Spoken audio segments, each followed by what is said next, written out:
Good morning, folks. My name is Dave Canterbury. I'm the co-owner of Self-Reliance Outfitters and the Pathfinder School here in Southeast Ohio.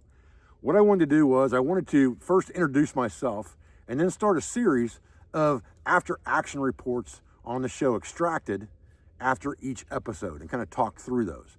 So in case you haven't seen my channel before and you have no idea who I am, but you watched the show Extracted and you find this video, I've been working in the survival industry for over 17 years, full-time, as an instructor of wilderness skills, survival, and bushcraft.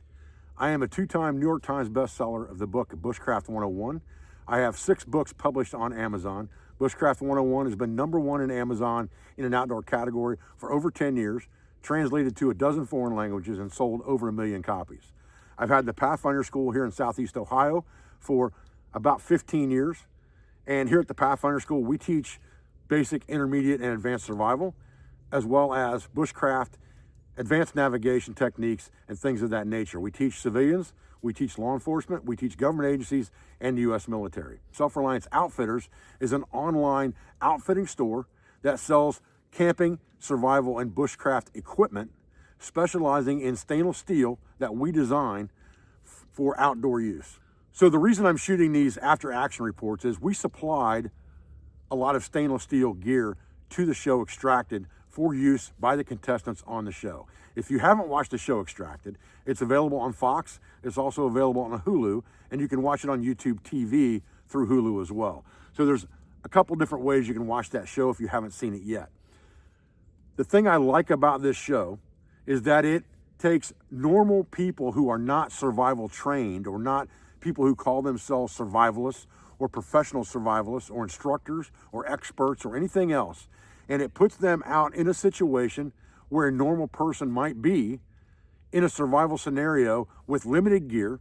And the pretense of the show is they start with basically nothing but the clothes on their back and 1 canteen of water, and it's the stainless steel Pathfinder canteen. They did not get the cup, they only got the bottle, as far as I can tell from watching the first episode. And they got some camera gear. And there are cameras all over the woods in the areas where they are operating, so that loved ones back at a headquarters, and there are multiple family members at this headquarters for each contestant, can watch and see what everyone's doing. They can also hear them talk to the camera, but they can't talk back. So the contestant can talk to the camera and tell people what they need, what they're lacking, how they feel, what their mental capacities are at the moment, how they're feeling physically, and you can see how they're reacting to the situations, and the family members can see that too. And to get them out of the scenario, they have to push a button to extract their contestant. Once they do that, they're out of the competition, and the winner of the competition gets $250,000, obviously, to share with his family. So we provided lots of stainless steel gear for the show. We provided bush pots in several different sizes, which are great for boiling water and cooking food over a fire. They have a bail on them. They have big butterfly handles on them so that you can hang them over a fire to boil water or to cook food and things like that. Obviously, the canteens that we supplied them with were the Pathfinder canteen and cup, and also the M34 officer's canteen and cup.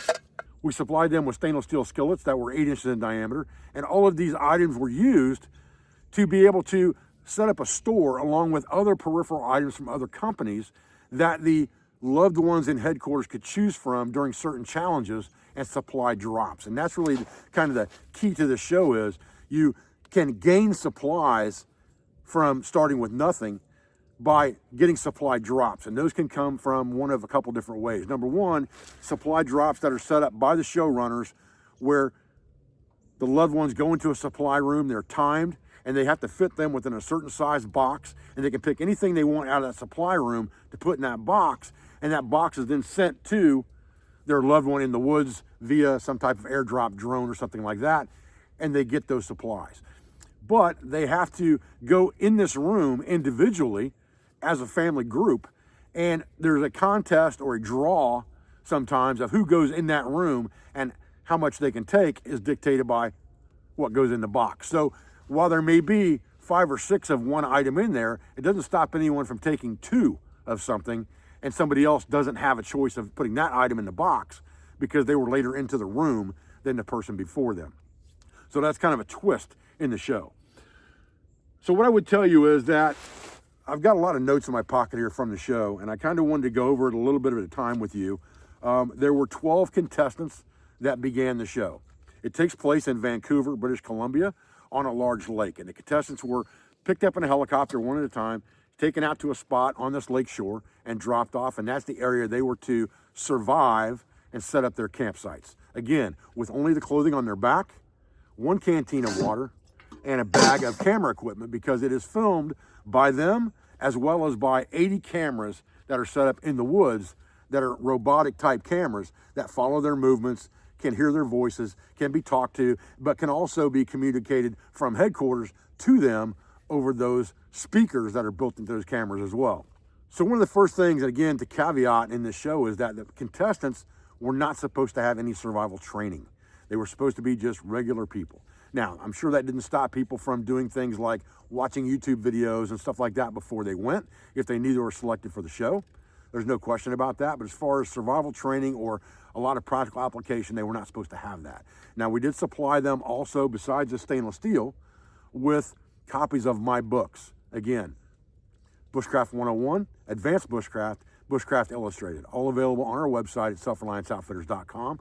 And they were supplied to the show prior to filming. So those books could have been given to the family members in the headquarters area to kind of look through, get ideas from on what they needed to give to their respective contestant and things like that. I don't know whether it happened or not because I haven't seen the books yet shown in the TV show itself. I've seen lots of our stainless steel gear shown in the show that's being used. So I can only speculate with that. They have to go through the first night basically with no gear whatsoever and only what they had. So their first priority really, when you look at survival in general, your priorities become, number one, self-aid. Am I okay? Am I good to go? Am I injured? Do I need to take care of something? Do I need to stop a bleed? Do I have an injury I need to address? If that's all good to go and I just got dropped off here and I'm in perfect health, then I go on to the next 4 survival priorities really, which are, number one is shelter of some sort. Do I have the proper clothing on? And can I build a shelter that will protect me from the elements? That will incorporate the in-on-under system. Something to sleep inside of, something to sleep underneath of, and something to sleep on top of to battle conduction from the ground. And they had to build that basically with no tools on the first night. Several of them built debris huts. A couple of them chose not to build shelters at all and just cowboy up and sleep on the ground. And there's nothing wrong with that option if you didn't have time or energy to build a shelter, but building something in case inclement weather came in would have been the best option for that. As far as the clothing, which is part of your shelter element, you know, they're saying in this business that there's no such thing as bad weather, only bad clothing choices. And I saw several clothing choices that I would have chosen differently had I been a contestant on that show.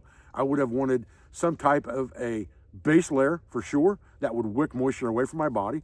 I would have wanted some type of insulative layer that would trap body heat between that base layer and my body. And then some type of an outer shell that was capable of repelling weather in some way, shape, or form. And wool probably would be the best choice in that area. Obviously, they didn't have all of those luxuries, but some of the clothing choices could have been better for sure by the contestants, no question. The next priority for you is fire. And the reason it's fire is, number one, it's going to provide you warmth. Number two, it's going to be able to disinfect your water. However, they had no way to start fire in the equipment that they had on day one. So shelter had to be their priority, and conserving the water they had that they started with would have been the second priority. So conserving that resource is a big deal until you can effectively make fire.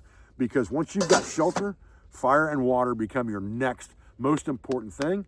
And then signaling for rescue or navigation if you're trying to get out. If you're stuck there, some type of food procurement would be the next level. Okay, so that's kind of the priority checklist I look at when I'm watching these contestants, all right?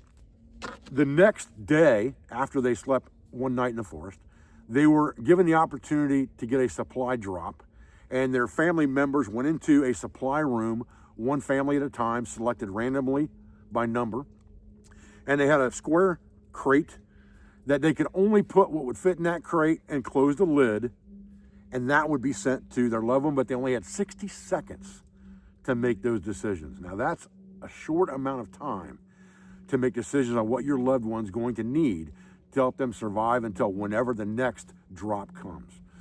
For me, the number one priority in that situation would have been A, something to keep them warm, some type of cover element. And there were sleeping bags and blankets available that I saw, and some were chosen, some were not. Fire. How am I going to make fire? Because I need fire to be able to disinfect water. I have a canteen that I can disinfect water in. It's stainless steel. As long as I take the lid off before I put it in the fire, it's going to boil my water. Water's not the biggest priority right now, although long term it's going to be. So if I can get a larger bush pot of some sort, like a 2-quart or a 3-quart bush pot, where I can boil larger amounts of water. But fire has to be a higher priority at this point, because without fire, you can't disinfect that water, and you're stuck drinking the water that may have waterborne pathogens within the water, all right? You don't know that. So you assume it, and you boil the water. Now, if you cannot boil water because you can't make fire, and you are starting to get dehydrated or suffer symptoms of dehydration, you drink the water. You don't die beside a water source from dehydration, all right? And some chose to do that. Consequences of that may come down the line, may not come down the line. We'll talk about that. When you're selecting ignition sources for your family member, you have to think about what's going to be the most long-lasting and what's going to be the easiest. Now, there were 3 things that I saw available. There were matches, there were ferrocerium rods, and there were bow drill kits. There were family members who selected bow drill kits and no other way to start fire for their family members. I don't understand that decision. I would not have made that decision. I would have went with a ferro rod or matches, or ferro rod and matches if I had the choice. But the ferro rod's going to be the longest lasting. And if you have a dry tinder source, or you can come up with one, and in my opinion, you gave them one because you gave them a wooden crate, so they have dry tinder source. As long as that thing didn't land in the water, you can get into that thing. If you gave them a tool, which was another option, was to give them a knife. And the knife was a very small knife. It was a Mora Eldris, and this is a Mora Eldris here. You can see the size of that knife is not very big. And this is this knife that they were able to pick out for their loved one. It would easily fit inside of the bush pot along with the ferro rod and some matches, so it wouldn't take up much room, and it would not suck up room inside the box because it was inside the pot, which was already taking up that space. And there was one family that tried to do that, but all of a sudden couldn't get the box closed, so they pulled the whole bush pot out with everything in it and only left what was in the box, which was very few items. I think it was a blanket and possibly some food. And the food, in my opinion, would have been the very last thing I would have put in that box, because if you can't go 1 or 2 days without food, you got bigger problems than trying to survive, okay? So, ferro rods and matches would have been the king. Bow drill sets, for someone who's never made a bow drill fire, it's almost an impossibility that that's going to be successful for you. If you've made 100 bow drill fires, then you could assume it would probably be successful. But if you're trying to help your family member succeed, you want to give them the easiest route, the least path of resistance, which would have been matches, ferro rod. And in my opinion, the ferro rod is more important than the matches only because of its longevity. There's already a person on that show that was running out of matches. So fire management comes into that, and we'll talk about that in just a minute, all right?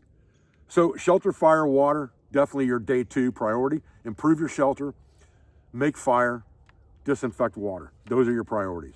The mental game is a big part of any survival scenario, and you'll see in this show, it gets to people very, very quickly once they understand this is not a camping trip, I'm out here alone, and I don't have supplies that I need. The mental game can put you out very, very quickly. So you have to control your adrenaline and control your feelings to be able to conquer the task ahead of you and do it effectively. And so the mental game as well as the physical game, and if you saw the show, you also see that there were some physical challenges on that game. Being in the best shape that you can be in for operating in an outdoor environment and having a good mindset are just as important, if not more important, than the gear itself. And you saw that on day 1 from several contestants, okay? Now, some of the contestants on day 2 did not receive items to even make fire, or they received something that was impossible for them to make fire, like a bow drill kit. In which case, now you're at day 2, exerting energy to build shelters and things like that. You're nervous. That's going to make you perspire. And so you're dehydrating. So now you have to make the choice. Do I drink the water or do I not?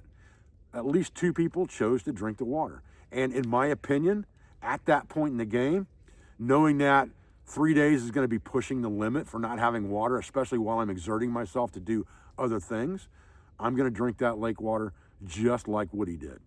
Now, at the end of episode 1, it shows him throwing up. And you assume from that he's throwing up from drinking the water. However, in my opinion, that's unlikely. You can suffer the effects of waterborne pathogens and things like that in a few hours, but it most likely takes 2 to 10 days to show up. So for him to have gotten sick the day he drank that water is pretty unlikely. It's more likely that he was just suffering from exhaustion, that he was already getting dehydrated.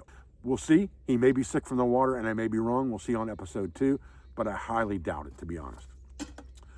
And I think he made the best decision. If I was in that position, I would have done the same thing. If I couldn't make fire, I would drink the water.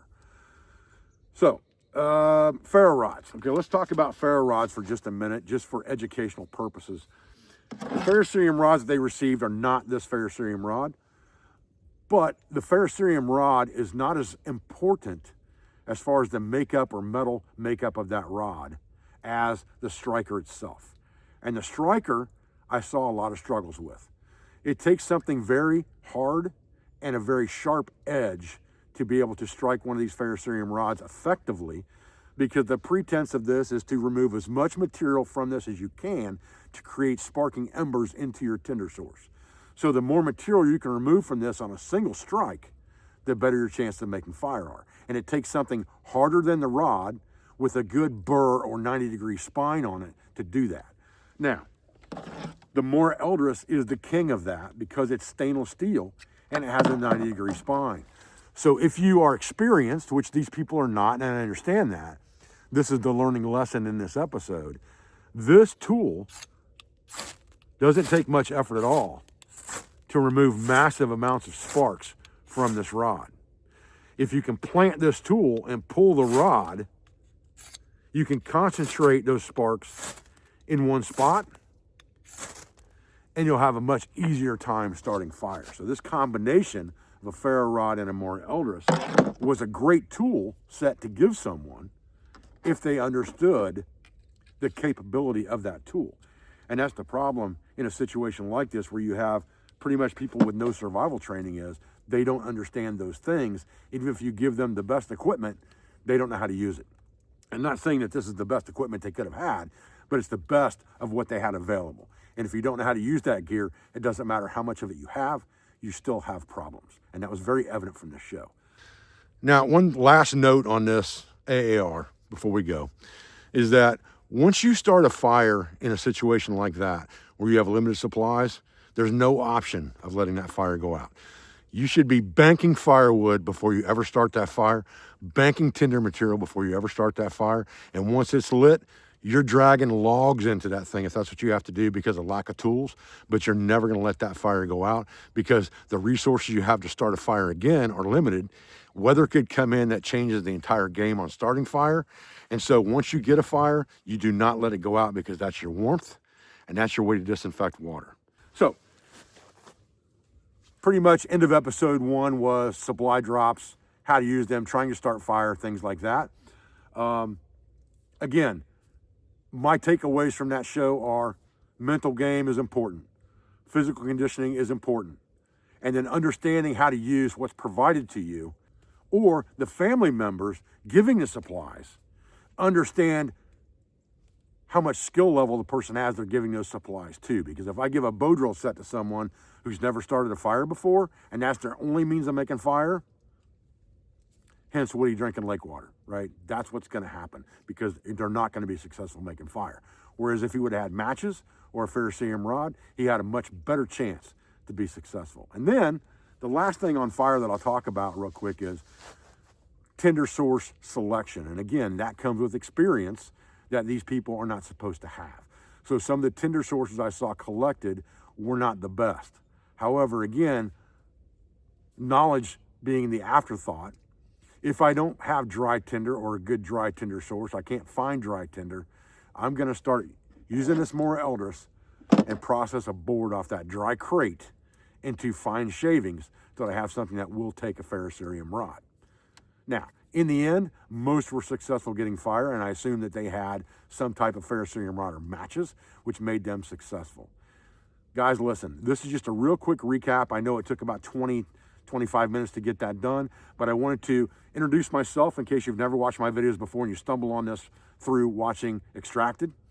I wanted to let you know about my background as far as what I do as a survival instructor, in case you didn't know who I was, and then get into the nuts and bolts of the show, not only for people who have plenty of experience that can watch the show and see what's going right and wrong, but also for people who have never done anything like this, are new at this, and can learn from this feedback of what I saw that I would have done differently or what I thought was done very, very well.